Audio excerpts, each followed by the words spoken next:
अनीता एक छोटे से गांव की रहने वाली थी। उसकी शादी रमेश से हुई थी, जो एक शांत और सुझाव हुआ इंसान था। रमेश शहर में नौकरी करता था और महीने में सिर्फ एक बार घर आता था।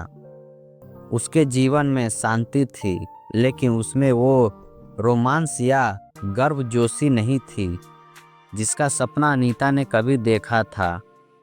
अनीता अपने सास ससुर के साथ गांव के बड़े से घर में रहती थी और अपने कर्तव्य को पूरी ईमानदारी से निभा रही थी। गांव में एक दिन रमेश का छोटा भाई राहुल, जो कॉलेज में पढ़ाई कर रहा था, छुट्टियों में घर लौटा। राहुल पढ़ाई में तेज था, लेकिन स्वभाव से बहुत मजाकिया और जिंदा दिल है। वह जहाँ भी जाता वहाँ खुशी और रौनक फैल जाती। अनीता और राहुल में पहले से भी अच्छा रिश्ता था, लेकिन इस बार उनकी बातों और चुलबुले स्वभाव ने अनीता की दिल को छू लिया। राहुल अक्सर अनीता की रसोई में उसकी मदद करने के बहाने आ जाता। वह कभी प्याज काटने लगता तो कभी आटे को गूंदने का बहाना करता। अनीता उसकी शरारतों को पर झूठ मूठ गुस्सा करती, लेकिन उसके मन में हल्की मुस्कान आ जाती। एक दिन राहुल ने कहा, भाभी, आप हमेशा इतनी चुप चुप क्यों रहती है? क्या रमेश भैया कभी आपको हंसाते नहीं? अनीता थोड़ा हंस हो गई।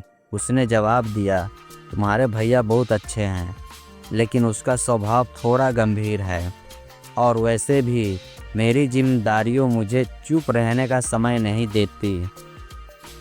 राहुल ने उसकी बातों को समझा, लेकिन उसने तय कर लिया कि वह भाभी की ज़िंदगी में खुशी वापस लाएगा। राहुल ने छोटे छोटे तरीकों से अनीता को खुश करना शुरू किया। कभी वह आंगन में झूला डाल देता तो कभी उसके पसंदीदा गाने गुनगुनाने लगता। एक दिन उसने अनीता को गांव के मेले में चमकने के लिए राजी कर लिया। वहां दोनों ने चाट खाई, झूला झूला और मेले की रौनक का आनंद लिया। उस दिन अनीता के चेहरे पर जो मुस्कान आई, वह लंबे समय बाद दिखी थी। राहुल ने उसकी ओर देखते हुए कहा, भाभी, जब आप मुस्कुराती हैं तो ऐसा लगता है जैसे पूरे घर में रोशनी फैल गई हो। अनीता का दिल थोड़ी देर के लिए धड़क उठा, लेकिन उसने अपने आप को संभाल लिया। वह जानती थी कि जो भावना उसके अंदर जन्म से ले रही है वह गलत है।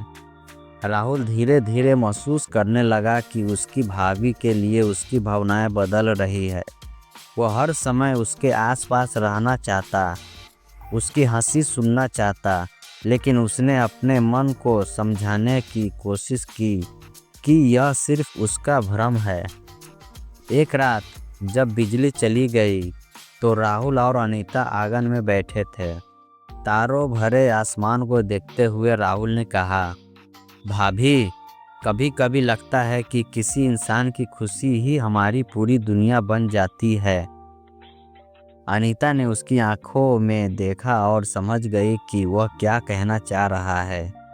उसने हल्के से कहा, राहुल, हमारी दुनिया वही होती है जो हमें दी जाती है, और हमें अपनी दुनिया को संभाल कर रखना चाहिए। राहुल चुप हो गया। उसने महसूस किया कि अनीता कभी उसकी नहीं हो सकती। कुछ दिनों बाद राहुल की छुट्टियां खत्म हो गई। जाने से पहले उसने अनीता से कहा, भाभी, आप हमेशा खुश रहें। भैया बहुत किस्मत वाले हैं जो उन्हें आप जैसी पत्नी मिली है। अनीता ने मुस्कुराते हुए कहा, और मैं भी किस्मत वाली हूँ जो मुझे तुम जैसा प्यारा देवर मिला। राहुल ने अपने दिल के दर्द को छुपाते हुए विदा ली। अनीता ने भी अपने मन की भावनाओं को दफन कर दिया। राहुल के जाने के बाद अनीता ने खुद को पूरी तरह से अपनी जिम्मेदारियों में लग दिया। उसने रमेश से अपने दिल की बातें साझा करना शुरू किया और उसके रिश्ते को और मजबूत बनाया। राहुल ने भी अपने मन को मजबूत किया और अपने करियर पर ध्यान केंद्रित कर दिया। इन दोनों का अनकहा प्यार भले ही अधूरा रह गया, लेकिन उन्होंने अपने रिश्तों और जिम्मेदारियों को कभी टूटने नहीं दिया।